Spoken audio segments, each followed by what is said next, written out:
Greetings fellow adventurers and welcome back to another episode of Dungeonlore. I am your host Petar, and today we're going to talk about the 6 different types of battle grids you can use in your Dungeons & Dragons games. So without further ado, let us jump right in.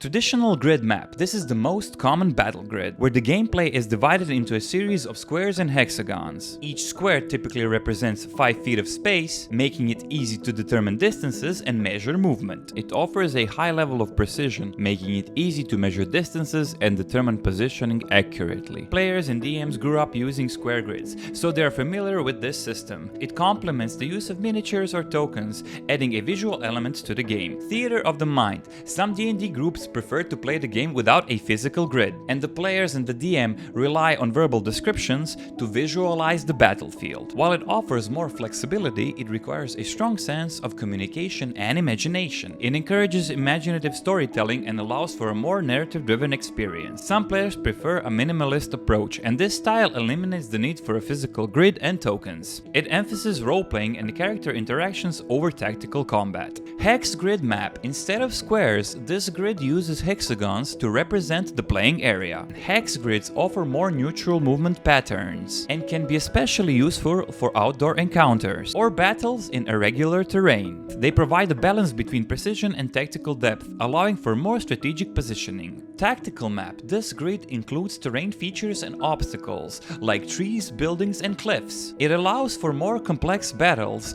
by incorporating cover, elevations, and difficult terrain. Tactical maps enhance the strategic aspect of combat encounters. Tactical maps with terrain features makes battles feel more realistic and immersive. They add more complexity to encounters, as players must consider cover, elevation, and terrain effects. Whiteboards or paper grids for budget-friendly options. You can use a whiteboard or a large sheet of paper. These can be used for specific encounters and are easy to draw on and erase. There are budget-friendly options for groups with limited resources. DMs can draw custom maps quickly, tailoring them to specific encounters. Easy to adapt on the fly during gameplay. Virtual battle grids. With the rise of online play, many D&D groups use virtual tabletop platforms like Roll20 and Fantasy Grounds. These platforms provide digital grids that can be customized with maps, tokens, and other assets. They also enable remote play with friends anywhere in the world. Virtual tabletops provide access to a vast library of digital maps, tokens, and assets. They facilitate online play, allowing groups to connect and play from different locations. Virtual grids often automate rules and calculation, reducing bookkeeping for the Dungeon Master. That is all for today's episode of Dungeonlore.